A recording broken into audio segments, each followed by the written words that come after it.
Em nosso estudo de hoje, a lição 6 do livro Roteiro tem por título O Perispírito.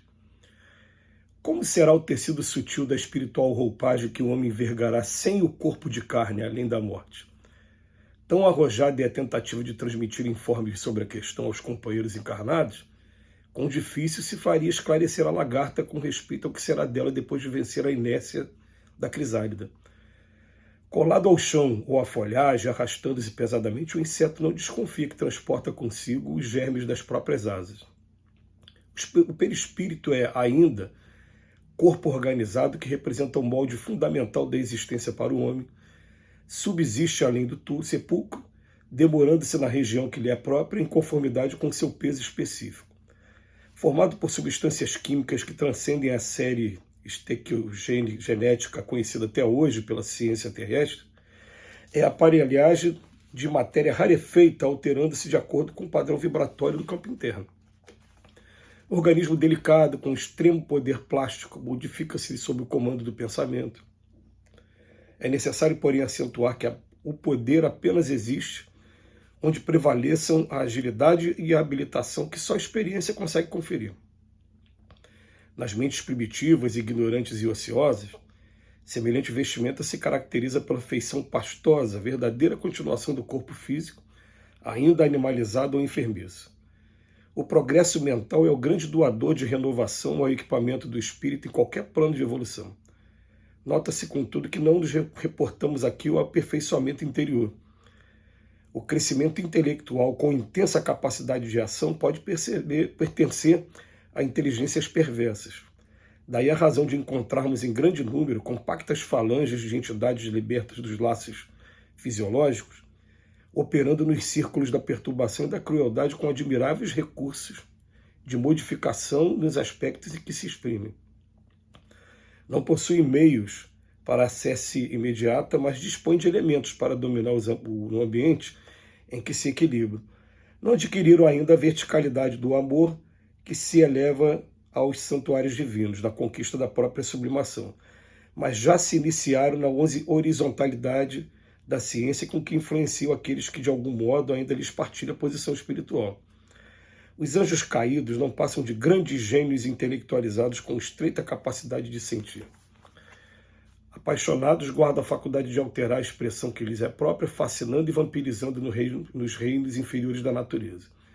Entretanto, nada foge à transformação e tudo se ajusta dentro do universo para o geral aproveitamento da vida. A ignorância dormente é acordada e aguilhoada pela ignorância desperta.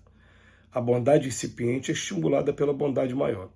O perispírito, quanto à forma somática, obedece a leis de gravidade no plano em que se afina. Nossos impulsos, emoções, paixões e virtudes nele se expressam fielmente. Por isso mesmo, durante séculos e séculos, nos demoraremos nas esferas da luta carnal ou nas regiões que lhe são fronteiriças, purificando a nossa indumentária e embelezando a fim de preparar, segundo o ensinamento de Jesus, a nossa veste nupcial para o banquete do serviço divino. Vamos lá, a gente vai ouvir então, enquanto eu estava fazendo a leitura, eu estava vindo aqui por intuição. A gente vai encontrar a parábola do festim, com qual Emmanuel faz referência no final do texto, em que Jesus vai fazer fala de um rei que está fazendo uma festa, convida algumas pessoas e as pessoas não vão à festa. Depois que ele manda o convite, manda alguns servos irem lá pessoalmente convidar, esses servos são assassinados. Aí ele manda o seu filho pessoalmente convidar e o filho também é assassinado. Ele fala, então olha só, já que ninguém quer vir para a minha festa, eles não são dignos da minha festa. Vai nas esquinas e chama todo mundo que puder para cá para minha festa. Não chama mais aqueles, não. Só que quando eu entro na festa dele, ele fala, não, mas aqui só pode ficar quem tiver com a veste nupcial. E essa veste nupcial, a gente vai dizer que é o corpo espiritual. Aí remete a uma outra passagem também agora das cartas de Paulo, que está na segunda carta aos Coríntios. Paulo vem falar sobre o corpo espiritual, falando que ele é diferente do corpo físico.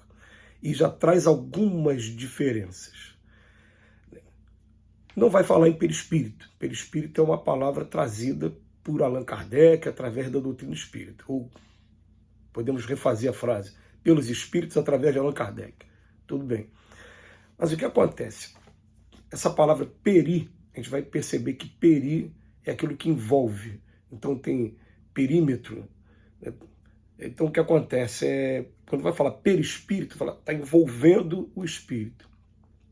E os espíritos dizem para a gente que espírito mesmo a gente não consegue ver com esses olhos, porque ele é uma energia sutil. Quando alguém consegue ver alguma coisa, na verdade está vendo o perispírito, está vendo o que está envolvendo o espírito, que ele é uma parte material. A gente só consegue ter acesso àquilo que é material. O que é imaterial mesmo, o espírito que é imaterial, só um espírito consegue ver também. Nós somos espíritos, estamos encarnados, a gente não consegue ver com esses olhos aqui do corpo. Então o que acontece? Emmanuel começa a lição dizendo que ao explicar para a gente hoje o que é perispírito, é tão complicado como explicar para a lagarta o que ela vai ser daqui a pouco quando for borboleta. Eu me lembro de uma passagem no livro dos Médiuns que o espírito Erasto, tem uma hora que ele fala assim para Allan Kardec, fala, ó, vai estudando o corpo físico por aí, eu vou estudando o perispírito por aqui, e quando a gente tiver mais informações, novas informações, a gente vai trazendo. Mas hoje a gente vai descobrindo que o perispírito tem várias camadas, e a gente procura até não aprofundar muito esse estudo, para não correr risco de entrar em devaneios, porque na verdade a gente está falando de uma coisa que a gente não está vendo. Eu gosto sempre de falar de perispírito assim, ó, esse livro aqui, roteiro, eu estou vendo como é que é a capa, eu estou vendo a cor, estou vendo os desenhos que foram utilizados, eu posso fazer uma análise melhor. Quando eu vou fazer estudo sobre o perispírito, eu sou obrigado a ficar apenas nas considerações que os espíritos fizeram através de alguns médiuns e alguns livros. Então, a gente prefere aqui, por prudência, quando eu estiver do outro lado, eu vou estudar com mais calma. Por enquanto, qual é a informação que a gente tem? O perispírito é um órgão do espírito, igual a gente tem aqui, ó, cabeça, tronco e membros no corpo físico, existe uma parte do espírito que se chama perispírito. E por que a gente fala isso? Porque o espírito jamais deixa de ter perispírito. Jesus, como espírito puro, ele continua tendo perispírito. Ele, para poder encarnar aqui, ele usou o perispírito. E qual é a função do perispírito? A função do perispírito é permitir o contato do espírito com a matéria. Ele é um intermediário do espírito com a matéria.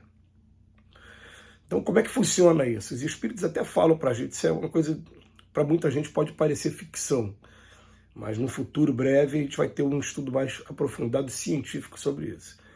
No livro Libertação, escrito por André Luiz, tem um momento que se fala assim, a gente viu um espírito trocando de pele. Como assim? Não, é porque o perispírito, o espírito está livre aí no universo, ele chega aqui na Terra, ele vai atrair o elemento material daqui da Terra, porque ele precisa desse elemento material para poder reencarnar, para poder se relacionar com as pessoas. Ele precisa disso.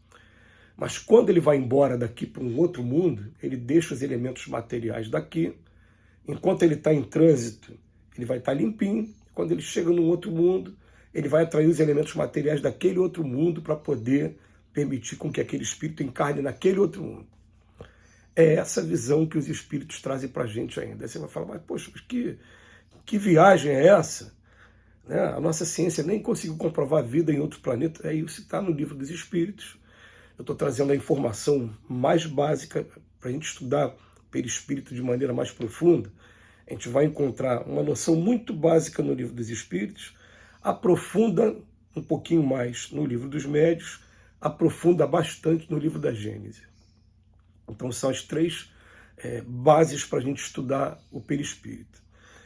Hoje vai ter gente falando das várias camadas, vai ter gente falando dos vários campos de força que a doutrina espírita, pelo menos os autores espíritas, não Allan Kardec. Allan Kardec não falou nada sobre campos de força, mas autores espíritas falaram, não, vamos pegar só os 7 mais básicos, não vamos estudar todos os campos de força como nossos amigos orientais estudam, que aí também seria trazer muita complicação. Vamos deixar mais esses 7 básicos.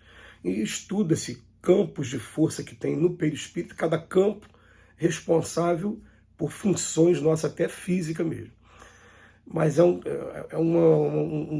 todo um estudo e uma pesquisa que no futuro a gente vai ter muito mais informações seguras, inclusive da ciência, Que Jesus nos abençoe hoje e sempre.